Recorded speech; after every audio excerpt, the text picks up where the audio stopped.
had picked up another wash plant. He wanted to run 2 plants, 2 crews. He gave us a choice. We could either work with him. Everyone is talking about Chris Dumit leaving Gold Rush, and everyone thinks they have it figured out. Parker Schnabel set an impossible goal, and Chris finally broke. But that's the cover story. The real reason is a bombshell that the network would never air. Everything has to be cleaned in the golden. I can't do that. I just can't. Why have a 3rd plant if you can't keep it clean? It involves a massive financial disagreement that went down behind closed doors, and a fundamental clash in values that made it impossible for Chris to stay. This wasn't a simple case of burnout. It was a dramatic falling out.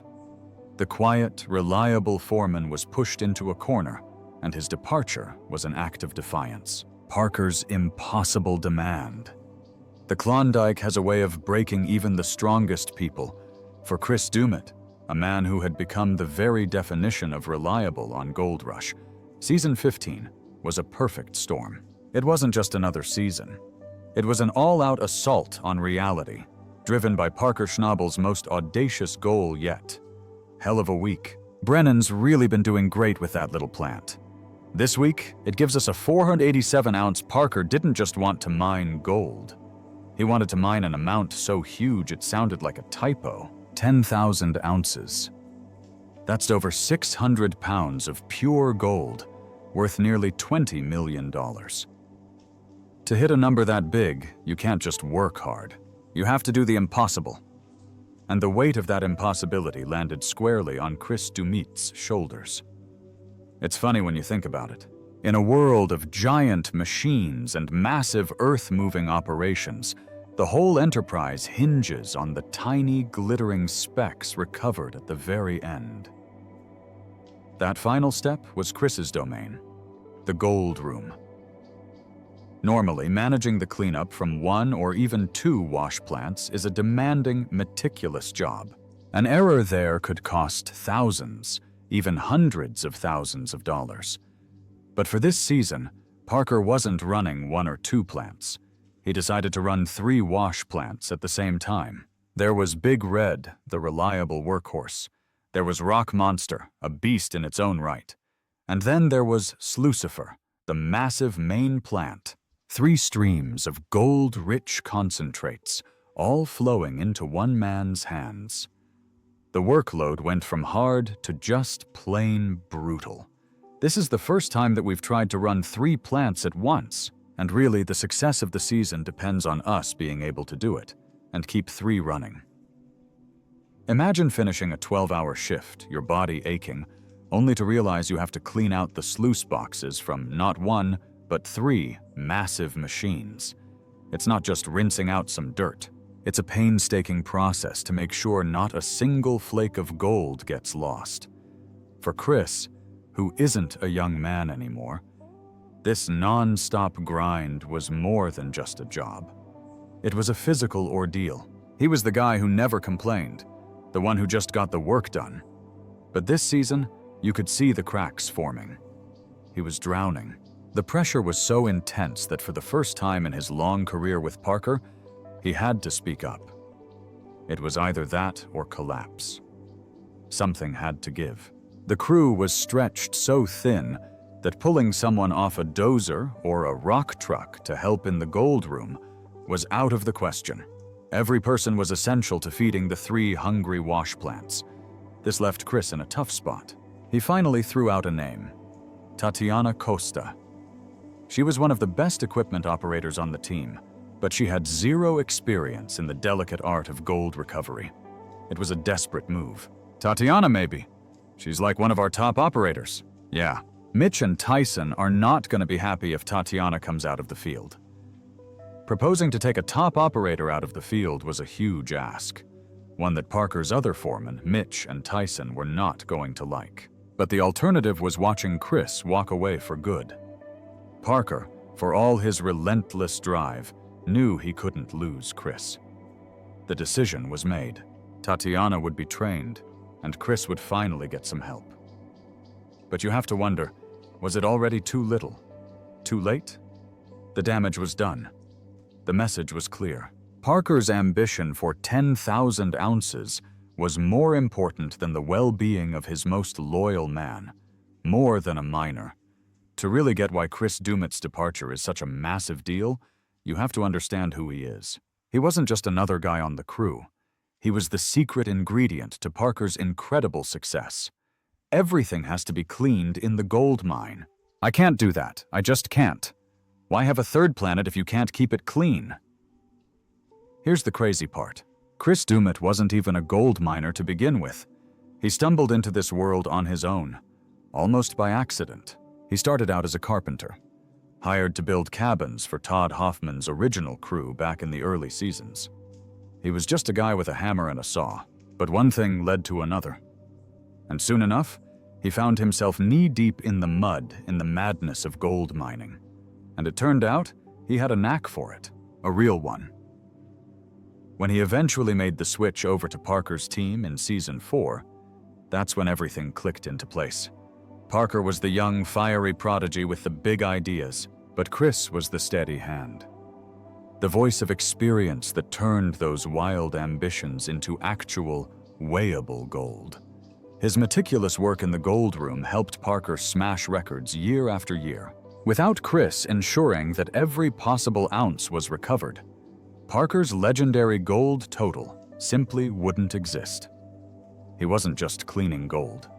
He was maximizing profit and turning a risky operation into a finely tuned money-making machine. But let's be real, his value went way beyond the numbers on a scale. Chris was the glue that held the entire operation together. You know what? With 2 plants, I could do it. But we're scattered. Bob's this way and Red's that way. And I hate to be whining and complaining, but this is reality. I can't do 3. Gold mining is a pressure cooker. You've got long hours, brutal weather, constant equipment breakdowns, and a boss who demands perfection. Tempers flare, arguments break out, and morale can sink faster than a rock in a pond. In that chaotic environment, Chris was the calm in the storm. With his easygoing attitude and sharp sense of humor, he knew how to diffuse tension and keep the team from turning on each other. He was the guy everyone, including Parker, could turn to when things got too intense. He was more than a foreman. He was a mentor and a friend. Over the years, he became a key decision-maker. Parker trusted his judgment on everything from the best way to process a certain type of pay dirt to managing crew drama. He wasn't just an employee.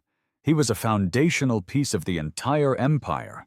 When Parker set the ridiculous goal of running 3 wash plants, it was Chris who had to figure out the logistics of making it work, even as it was breaking him. I'll go on over and take a look-see and see how we're doing. Fire it up. Looking a lot better. His departure isn't like losing a good rock truck driver. It's like pulling the cornerstone out of a building. The whole structure is now at risk of collapse. He went from being an outsider with 0 experience to one of the most respected and indispensable figures in the entire industry. He is the backbone of the operation, so if he was so valuable, why was he pushed so hard? You can't talk about the pressure on Chris Dumit without talking about the source of that pressure.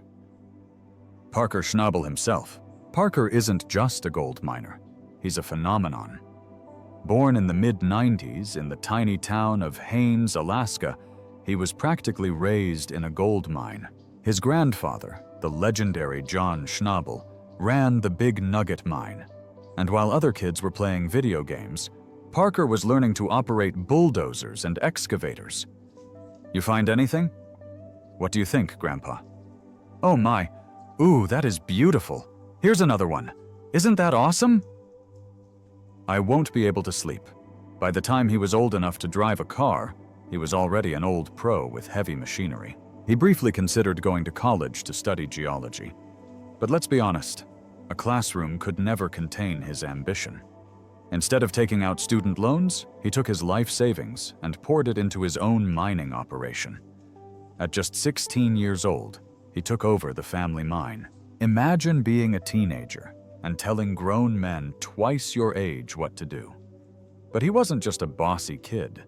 He had the knowledge and the work ethic to back it up. Then came Gold Rush, and the world was introduced to this teenage mining prodigy. But being on TV wasn't enough. In a move that stunned everyone, he left his family's operation, went to the Yukon, leased his own ground, and started from scratch. It was a massive gamble, but it paid off spectacularly. In his very first solo season, he pulled over 1,000 ounces of gold out of the ground. From that moment on, his trajectory was a straight line pointing up. His gold totals grew exponentially each season, leaving his rivals like Todd Hoffman in the dust. He wasn't just mining. He was innovating, constantly pushing for more efficiency, bigger machines, and higher yields. "Oh, this is looking pretty good." "Yeah, it is. It's going good. We're getting somewhere anyway. I was really hoping you were going to be at a spot where I could grab this dozer from you and grab the other 11 too and take them up Australia Creek. I don't see us getting through the dirt without the big dozer." "Yeah, me neither. Like, we've paid royalties on the pits. We have to get the pits done." This relentless drive is what made him a multimillionaire before he was even 30. But that same drive has a dark side. Parker's ambition is insatiable. Hitting a record isn't a cause for celebration. It's just a new baseline that has to be shattered the following year. This creates an environment of unending pressure. There is no good enough. This obsession has taken a toll on his personal life. His relationship with Australian veterinary nurse Ashley Ewell, who even appeared on the show, fell apart because he admitted he couldn't balance work and his personal life. For Parker, mining always comes first. This single-minded focus is what led to the 10,000-ounce goal. To him, it wasn't an insane, crew-breaking target. It was the next logical step. He is so focused on the summit that he sometimes fails to see the people he's pushing to get there. People like Chris, who have given him years of loyalty and hard work. But the numbers don't lie, and they reveal a shocking pattern. Reading between the lines, did Chris Dumit really leave the most successful gold mining operation on television just because he was tired? The short answer is no. The real reason is something more complicated and, frankly, more human. It wasn't one single thing. It wasn't just the 10,000-ounce goal or the pressure of running 3 plants. It was the crushing weight of everything combined, a slow burn that finally reached its flashpoint. Gold all lined up in there. There's gold along here. It might be a lot of work, but maybe these riffles are working. Parker threw down 2,000 ounces this year. I thought 1,000 was difficult. We're going to need really good cleanups every time. Let's connect the dots here. For years, Chris was the quiet professional, the bedrock of the crew. He helped Parker go from being a promising kid to a gold mining titan. Think about the numbers. Season 5, over 2,500 ounces. Season 7, over 4,300 ounces. Season 8, over 6,200 ounces. Those numbers don't happen without a master in the gold room. Well, you threw a 5,000-ounce goal at us. You nailed that. You threw a 7,000-ounce goal. Our season total is 7,381.1 for the season. Chris was instrumental in generating tens, if not hundreds, of millions of dollars in revenue. Yet, when Parker decided to chase his most extreme goal yet, it was Chris who was put in an impossible position, forced to work himself to the breaking point. The thing is, you have to wonder if, after all those years, Chris started to feel like just another piece of equipment. A valuable piece, sure, but one that could be run into the ground until it broke. The decision to bring in Tatiana was a solution, but it was a solution to a problem Parker himself created. For a man like Chris, who values loyalty and respect, that must have been a tough pill to swallow. It sends a message that the goal is all that matters, not the people. This wasn't a snap decision made in the heat of a tough season. This was years of accumulated exhaustion, both physical and mental. It's the story of a man looking at his future and asking, is it worth it? So Tyson's got some really super coarse tailings, but he's got probably 7 or 8 tons of rock on top of that pipe, It sweeps so it won't get crushed. It's another season of unrelenting stress, of chasing another impossible number for someone else's legacy, worth sacrificing his health and his peace of mind. The real reason Chris Dumit left is that he chose himself. He chose to step away from the madness before it consumed him completely. He had nothing left to prove. He helped build the empire. He saw it reach heights nobody thought possible. And then he decided he was done. It wasn't about quitting. It was about knowing when to walk away.